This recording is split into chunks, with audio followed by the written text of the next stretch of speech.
से आज ये प्रेस कॉन्फ्रेंस रखी गई। इस समस्या का समाधान जल्दी नहीं किया गया तो आने वाले दिनों में बड़ा आंदोलन किया जाएगा। सरकार महंगाई राहत कैंप के नाम से अपना कांग्रेस का प्रचार कैंप चला रही है।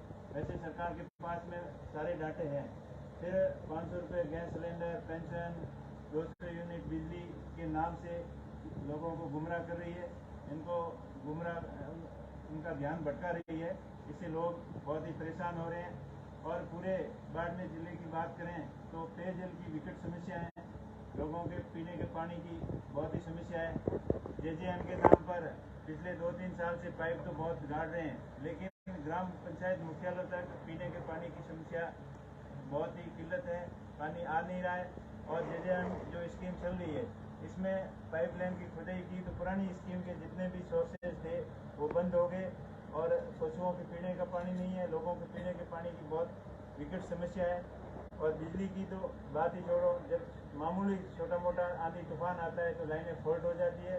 FRT पूरी तरह से फेल है और लोगों को 10-10 दिन, कई हफ्तों तक अंधेरे में रहना पड़ता है। कई बार शिकायत करने के बाद में भी फॉल्ट नहीं निकलता है और बिजली के बिल अघोषित तरीके से आते हैं, मनमर्जी से बिल बना के भेज देते हैं और लोग बिल सही कराने के चक्कर में इधर उधर उनको भटकना पड़ता है।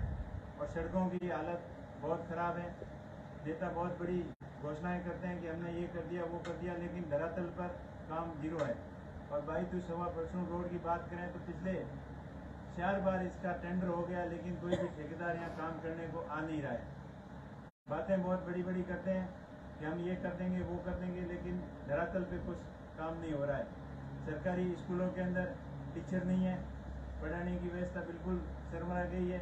कई स्कूलें ऐसी है जहाँ टीचर नहीं हुए भी बच्चों ने अपनी खुद की मेहनत करके अच्छा रिजल्ट दिया, लेकिन सरकार की भी जवाबदारी बनती है कि अध्यापकों की व्यवस्था करे।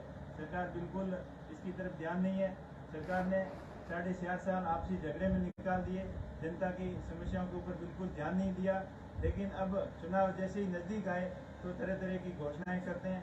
लेकिन मैं तो इतना ही कहना चाहूँगा कि पिछली बार जो चुनावी घोषणा पत्र था उसमें से 10% काम भी नहीं हुए हैं, बाकी काम अधूरे पड़े हैं।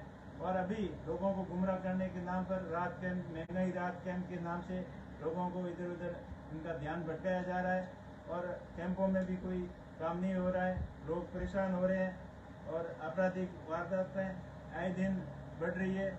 राजस्थान, देश के अंदर राजस्थान नंबर 1 पे अपराध में, और राजस्थान के अंदर सबसे ज़्यादा बाड़मेर के अंदर अपराध हो रहे हैं। बाड़मेर के अंदर जो रिफाइनरी से जितनी भी बड़ी जो कंपनियां हैं वो स्थानीय लोगों को दरकिरार कर रही है।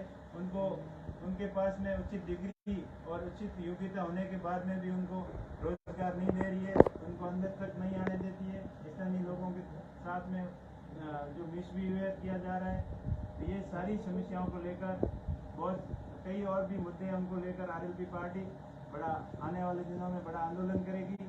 और बीजेपी भी अभी सक्रिय हुई है, जैसे चुनाव नजदीक आए 4.5 साल तक ये बिल्कुल कुंभकर्ण की नींद में सो रहे थे और विपक्ष की भूमिका अगर कोई निभा रहा था तो RLP पार्टी निभा रही थी। और जैसे पिछले 10-15 साल से हनुमान जी का जो संघर्ष है वो काबिल तारीफ है। उन्होंने अपने प्रयासों से लोगों को अपने हक और अधिकार के लिए लड़ना सिखाया, उनको जागरूक किया।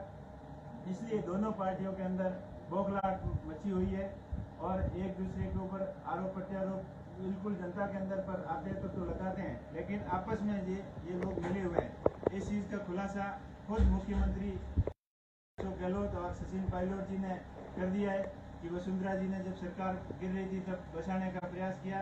हनुमान जी तो हमेशा कह रहे थे, लेकिन इस आरोप जो उनका 100% सही था और उसके ऊपर आखिरी मोहर इन्होंने खुद लगा दी।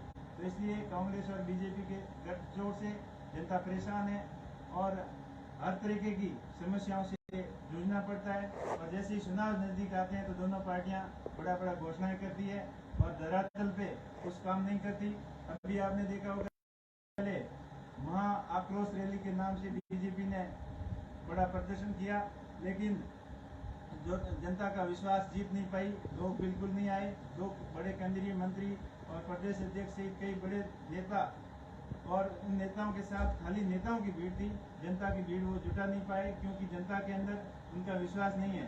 केंद्र के अंदर बीजेपी की सरकार होते हुए भी और बाड़मेर का प्रतिनिधित्व भी है, यहाँ के सांसद केंद्रीय मंत्री है, लेकिन बाड़मेर के लिए कुछ नहीं कर पाए। बाड़मेर के लिए जो बड़े प्रोजेक्ट थे, जो बाकासर के अंदर ड्राई पोर्ट का बड़ी स्कीम थी, जैसलमेर बाड़मेर भाबर रेल परियोजना का प्रोजेक्ट था, बाड़मेर के अंदर सियोल एयरपोर्ट जो उत्तरलई के अंदर बनना था, और पानी के नाम पर ये बड़ा स्टोरेज जो खारे पानी के अटूट भंडार मिले बाड़मेर के अंदर, उनके ऊपर भी बड़ी परियोजना बनाकर लोगों को पीने और कृषि के लिए पानी की जो योजना थी। उधर नर्मदा नदी, नर्मदा नहर और राजस्थान कैनाल नहर को जोड़कर इसकी कैपेसिटी बढ़ाकर बाड़मेर जिले के सिंचित क्षेत्र बढ़ाने की इन्होंने घोषणा की थी, वादे किए थे। सभी वादों के ऊपर विफल साबित हुए हैं। आप बाढ़ केंद्रीय मंत्री जी रोज बड़े बड़े भाषण दे रहे हैं और मोदी जी का बखान और गुणगान करने के अलावा, राष्ट्रवाद के अलावा उनके पास कोई वर्ड नहीं है। और उन्होंने एक घोषणा अभी तुरंत की है कि बाजरे का अनुसंधान के अंदर हम गुणामालानी में ला रहे हैं, लेकिन वो खाली बातों में और कागजों में ला रहे हैं, धरातल पर कोई बड़ा काम इनका हुआ नहीं। इसलिए कांग्रेस और बीजेपी दोनों से जनता त्रस्त है और आने वाले समय में इन्हीं जनहित के मुद्दों को लेकर आरएलपी बड़ा आंदोलन करेगी।